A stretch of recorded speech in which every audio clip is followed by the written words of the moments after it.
Дәмі ауызда еритін өте қытырлақ керемет болып шығатын бүгін хаттаманы дайындайтын боламыз. Ол үшін қарапайым суға тұз, бір жұмыртқа қосып жіберсеңіздер болады. Егер болса, егер болмаса қоспасаңыздар да болады.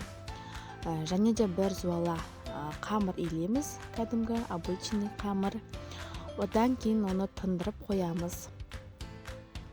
Ол уақытта сары майды ерітіп бір ыдысқа дайындап аламыз. Одан кейін біздің қамырымызды жақсылап видеодағыдай жайып, кәдімгі үлкен домалақ қылып және де чұқалап жаямыз. Одан соң сары майымызды бір келкі етіп видеодағыдай жағып шығамыз. Барлық шетіне жағып шығамыз. Одан кейін жақсылап оны ораймыз.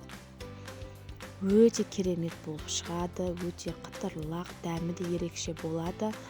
Басқа майлға қарағанда осы сары маймен жасасаңыздар өте әдемі болып шығады. Одан соң осылай бұл қамырдан негізі 4-5 шығаруға болады хаттаманан да.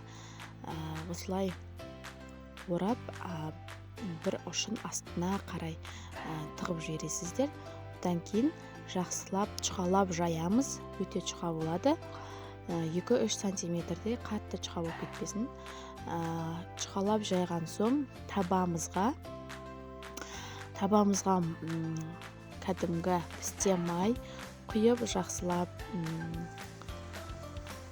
қыздырып, осылай екі жағын 3-4 минуттан пісіріп аламыз.